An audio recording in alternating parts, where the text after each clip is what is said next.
My goal in the next few minutes is to introduce you to ESI's online Revit training and to give you a few minutes to meet the trainer, Chad Close. Originally, ESI put together our Revit online training for our own internal purposes. We found that we were doing millions and millions of square foot of modeling, and we needed skilled field people to do some of this modeling, people that understood what was going on in the field. In a moment, Chad is going to discuss with you the very specific details of our online training and how you can benefit the most from that training. But before we go into the details, I want to talk just briefly about your own personal development and growth. What we want to do is to set some of your personal goals and how you can develop your Revit skills or your BIM skills. We've broken these skills down into 4 different categories or 4 different tiers. Tier 4, for example, is where you can open a Revit or a BIM model. You can move around, change views, and you can maybe create some views or output to AutoCAD or DWF or a Navisworks file, and you can do all this with the confidence that you're not going to damage the model. Tier 3 is where you create families and you modify existing models. Again, you won't damage the BIM model, but now you're starting to create content for a model. Tier 2, turnkey skills. Skills such as being able to take a model from scratch and produce it, set it up, and follow through a full end product of BIM, which would include a great deal of information, not just graphical views. And finally, Tier 1, that's your BIM model manager, someone who can possibly take a series or a group of different teams working separately and oversee the model standards, the model integrity, and how the model turns out in the end. So those are the 4 different tiers that you can aspire to develop your Revit skills with using our online training. So now it's time that since we've laid the groundwork for you to meet the trainer, Chad Close. And so I want to introduce you to Chad Close, and he is ESI's Revit trainer. And we appreciate his quality work that you're about to enjoy. So, Chad, I have a couple of questions. The first one I want to ask is, tell us a little bit about yourself, your background. How did you get to the point where you're at with BIM? Sure. I have 16 years of experience in the construction and design industries. I started off with AutoCAD version 12, so that might not mean much to most folks, but it's a few years back. And basically in the mid-90s, I started working with Autodesk products. And the first half of my career was basically related to architectural and structural drafting in AutoCAD, in that platform, working with architectural and structural firms. And basically some of those projects included the expansion of the American Airlines terminal at JFK back in the early 2000s, as well as the work on the American Express building after the 9/11 attacks. So that's some of my production background. Now, the second half of my career has been mostly in Revit, and I've been working on a variety of projects, hospitals, schools, jails with Revit, commercial projects as well, residential projects. And in those firms, a lot of those firms were either starting up with Revit or transitioning from 2D drafting to Revit, and so they needed some guidance, some expertise along the way, and in those cases I was able to provide that, help those firms transition, help establish standards, help bring the skills of the group up to speed, so that way they could do their own construction documentation and modeling. So at this point in my career, I currently teach all Revit platforms. I teach Revit Structure, Revit MEP, Revit Architecture, and I do this via live training. Typical classroom situation. I also do it via recordings or over the internet in a live way. I do those types of classes as well. And I provide technical support for those who get stuck with the software. Good. And we really appreciate your work with us in ESI and in developing those online training scenarios and help. So appreciate that very much. So give us an overview. What can a student expect from the online training that you developed with ESI?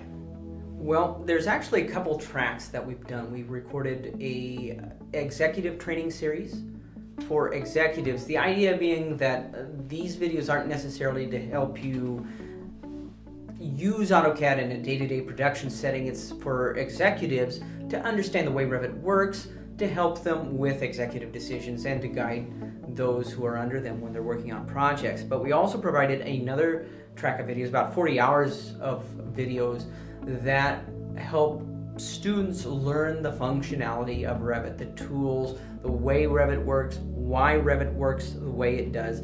And the idea was that these principles that they learn from, because we used a few examples, some residential, some commercial, but the point is that I spoke in generalities to help folks understand the concepts of Revit, and these principles that you learn through the videos will be applied universally, whether you're working on commercial projects, whether you're working on residential, whether you're doing it for the construction industry, whether you're doing it for a design firm. So basically, one thing that needs to be kept in mind is Revit's a huge program. There's almost no limit to what you can learn. Good. So explain what mental gyrations a student may go through in their learning experience. So the point is, we don't want people to get discouraged. So what can they expect, frustration-wise or psychologically, while they're learning these tools? Well, to quote Yoda, if you come from a background where you've already learned CAD in some form or another, you have to unlearn what you have learned, because this isn't CAD, it's not even 3D CAD to a certain extent. Building information modeling is a different software, it's a different process. And so to the extent that you can abandon old thought patterns, old terminology, not make everything analogous to what you used to do in CAD, that what you're doing in Revit, that will be to your advantage. It's not bad to have that background. I'm not saying that it's bad to know what it's like to do electronic drafting from AutoCAD or some other platform. However, you need to understand that if you want to progress and you don't want to get stuck, then you need to make sure that you embrace the BIM concept. And pretty much everybody that I know that has not tried to make Revit fit into what they used to know, what other programs they used to know, they've been able to move on, and they actually embrace the concept. They say they never want to go back because they understand what value building information brings to the table, as opposed to either 2D or three-dimensional CAD drafting, and start practicing as soon as possible the things that you've learned.